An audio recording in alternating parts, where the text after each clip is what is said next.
What's up guys, it's the Gold Steelix here, and today I'm going to be showing you a World of Tanks replay in the T-150. Here it is here. And if you play the game, you probably recognise this shape, but you probably also think that it looks rather peculiar, and that's because that is the 85mm gun from the KV-1. You can see the stats there. Obviously it's 119 penetration with standard rounds. I do have 10 rounds of APCR loaded. I can't remember whether I used them in this game, but you're doing 160 damage and you got 159 with APCR, which is about the same as the standard rounds on the Top Gun, on the T-150. Now, I recently bought this. I don't have any of the engines, so thankfully I've got the time to talk for quite a bit. I've been playing I played the KV-1 when I first started playing this game, because I realised that it was basically wrecking everyone in the lower tier games. And I got it, and I really enjoyed it. And I eventually moved to the KV-1S, because I was told by a lot of people that that would probably be the better line to go down, especially since I started taking a liking to the faster tanks in the game and using medium tanks quite a bit and stuff like that. But I eventually realised that, despite that, if I want a heavy tank, I want a heavy tank, if that makes sense. I don't want something that's going to try and be a hybrid between the two. So I switched back to the KV-1 and unlocked this thing, and I prefer it so much. It's just such a better tank, in my opinion, than the tanks on the other side. I mean, after the IS-3, I would probably say, from what I've seen at least, it looks like they even out, and the armor becomes less important, and you do really see the mobility of the other tanks becoming a factor. But at this tier, I kind of want to go with the heavier line. I'm really looking forward to the KV-4. That thing looks like I could make great use of that thing. So the map here, I need to remember these maps. Redshire, I probably could have remembered that if I'd put my mind to it. We're approaching the heavy corner on Redshire. It is of course a tier 7 game, and I'm using effectively a tier 5 heavy tanks gun. So I'm being told to fall back by some guy, and I can't quite get my gun down on these guys. I'd probably have to go over the top there to do that. And they're shooting at this KV-3 is an SU-100M1 who's taking some hits back there. T-37, he should be going down pretty soon. I'm taking a look at this Panther up here, trying to see if he's going to be peeking up anytime soon. Donk that shot. Is he going to be coming up enough for me to take a shot? He is. Alright, nice. We get him out of the game.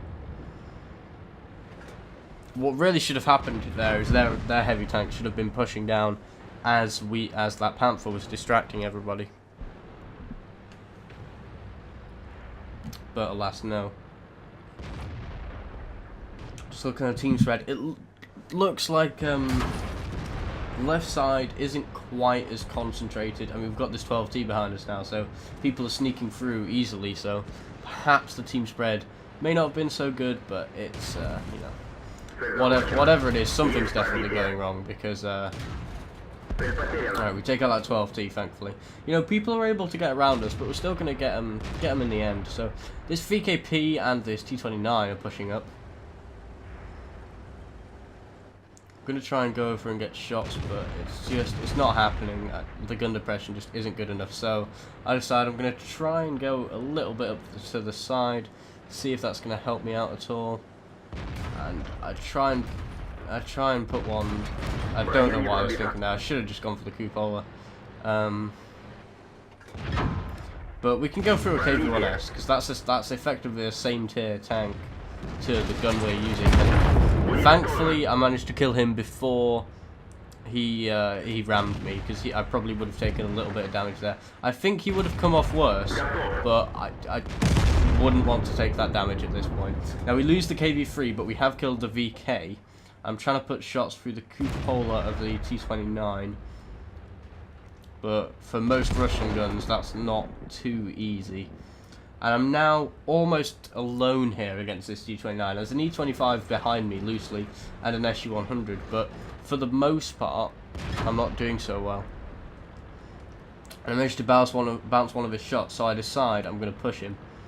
And this E-25 looks to be coming up to support me. He's going to go around, and I'm going to put a shot into the side of him. I'm going to take a hit from the T-29 in the process, and he does start to go around. Now, I should have started moving here, because he's got his tracks off, but I was focusing on trying to get myself angled, but it didn't make a difference. Now, this T-29 live, we're going to be getting him. I set the T-29 on fire, and we do kill him, but I've taken a lot of hit points in doing so. So now, it's just basically me and these tank destroyers, and an M41 HMC artillery. So I've got to go back and defend. There's a Jagdpanzer IV challenging our Stuart and Mill, and the E-25 is trying to put shots into him. They're going to take him out. So I'm going to head back and see what else is coming.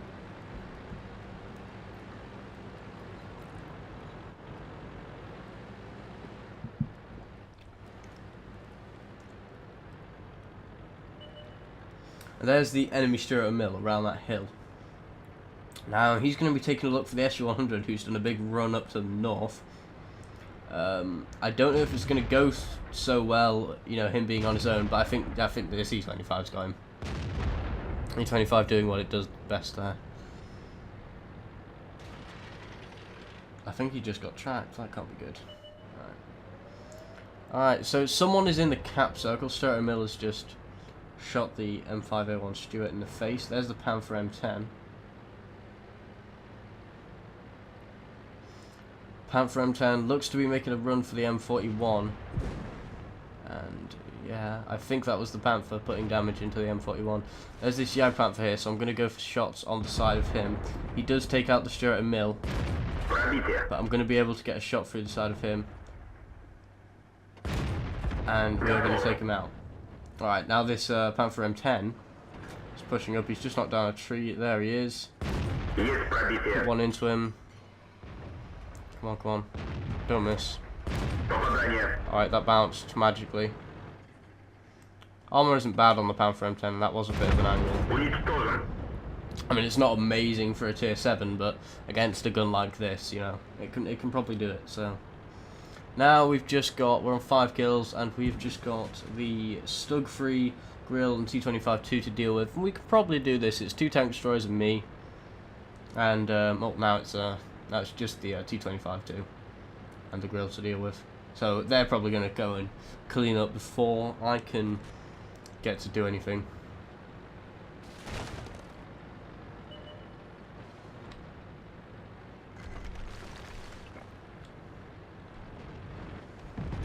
Yeah, that is the case. Okay.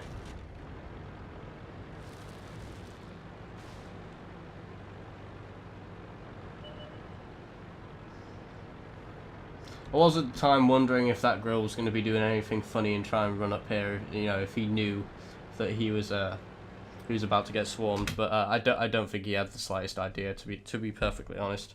So that was 1800 damage that we know of. I think that is the actual yeah, it basically is. I think it's 1900 in the actual thing, but we'll see. And 4297 WN8, again, according to this. There might have been some extra damage in there somewhere that came from, I don't know, that wasn't recorded. But that's pretty accurate. So yeah. Now I'm going to show you the results screen. That was my ace tanker game in the T-150. And I'm quite proud of this for mainly the reason that this wasn't the top gun on the T-150. And I'll be honest, I was quite used to using the top gun on this thing from playing the KV-1. You know, I reckon I can put a KV-1 to good use. So that's probably one of the factors that came into effect. The fact that the matchmaking wasn't awful. If I'd been facing tier 8s, I think they would have just gone straight through me and I would have had no chance. But I think it's nice that I managed to use free XP to get this turret, so I could start using the armor to great effect straight away. And the gun is a liability somewhat, but not so much so. Like, once you can use the armor to good use, the gun really isn't that much of a liability, in my opinion. And you can see the bounces there. There's one off that cupola, one off the side of the turret. I'm trying to look to see if there are any more. Don't think so. I think those are the only 2 bounces that are visible at the moment. But yeah, that's my point, really. Once you've got the armor in a heavy tank, you know, you don't necessarily need a great gun. I mean, it helps a lot to be able to get through some of the tougher targets that are out there. But if I can do this, and then, you know, I don't know what to say, really. If I can do that, and I'm sure some people who are trying to deal with the low pen on the E100's gun can, yeah, I'm sure they can manage. Although I don't think that's a fair comparison to make. But I was having a discussion about the E100 with someone the other day, and I'm not going down the German heavy line, so I'll probably never be able to make a decision about whether it's justified for the amount of people to load just gold in the E100. But it's not really something that is relevant to this. So along with the ace tanker, I got fighter, fire for effect, arsonist from when we set that T-29 on fire, and bruiser. We also get 842 assisted damage. And yeah, I'm pretty proud of this replay, simply because not only is it an ace tanker, but an ace tanker without the top gun feels pretty special to me. I feel like that's an achievement worth well, talking about and being proud of. So hope you enjoyed this video, guys. Don't forget to like, comment, and subscribe, and I'll see you in the next video.